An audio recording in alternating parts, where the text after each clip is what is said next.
আজি গুৰু পূৰ্ণিমাৰ দিনাখন আজি ফুলগুৰি কবি সন্মিলনৰ উদ্যোগত যি কাব্যদিন অনুষ্ঠান অনুষ্ঠিত হৈছে তাতে ইয়াত গুৰুসকল উপস্থিত আছে সেইকাৰণে সকলো শ্ৰদ্ধাৰ গুৰুকে এটি গুৰু নিবেদনৰ দ্বাৰা মই মোৰ আন্তৰিক শ্ৰদ্ধা জ্ঞাপন কৰিব বিচাৰিছো ভুল হলে ত্ৰুটি কৰিব গুৰু ব্ৰহ্মা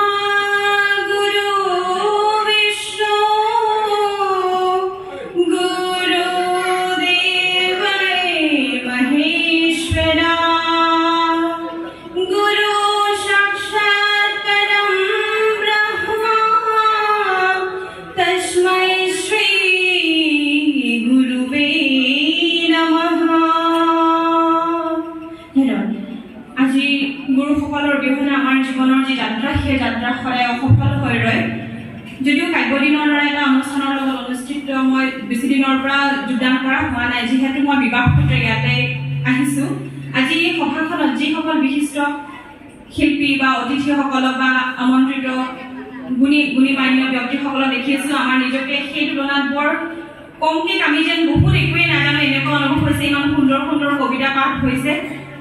মাথাটা কবাৰো সুন্দৰ যে ফুলৰ মন্ত্ৰ আহুৰাত্ৰি মাতে সেই আজি ইমান ফুল প্ৰভাতে আজি আমাৰ ফুলগুৰিৰ দৰে ঐতিহ্যমণ্ডিত এখন ঠাইত আজি আপোনালোকৰ হ'ব উপস্থিতি আজি বিশেষ দিনটোক আৰু বিশেষ কৰি তুলিছে ইয়াত সাংবাদিকাকে সহিত যিমানখিনি কাৰ্যনিৰ্বাহক সদস্য আছে সকলোকে ফুলগুৰি কবি সন্মিলনৰ তৰফৰ পৰা আন্তৰিক শ্ৰদ্ধাৰ ধন্যবাদ জ্ঞাপন কৰিছোঁ কবিতাৰ শিৰোনাম জুয়ে পুৰা ৮৩ নিৰ্বাচনী বছৰ জুয়ে পুৰা ৮৩ নিৰ্বাচনী বছৰ মোৰ ভাইটি নোহোৱা হ'ল নেপালো খবৰ তই জাননে খবৰ আৰু জান যদি কোনোবাই তাৰ দিবিনে খবৰ জিলাৰ বহু গাঁৱত তোৰ সমকক্ষ নাই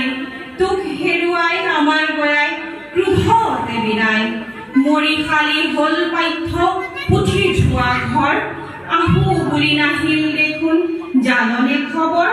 আৰু জান যদি কোনোবাই তাৰ দিবিনে খবৰ যথেষ্ট দীঘলীয়া হয় এই কবিতা ফাঁকি বা গীতটি তথাপিও মই মোৰ অসুবিধাখিনিক মান কৰিবলৈ কাৰণে আপোনালোকৰ লগত কিছু পৰিমাণে গালোঁ কিবা যদি ভুল হ'ল মোৰ কথা বতৰাত তাক নিজৰ বুলি ক্ষমা কৰি দিব ধন্যবাদ নমস্কাৰ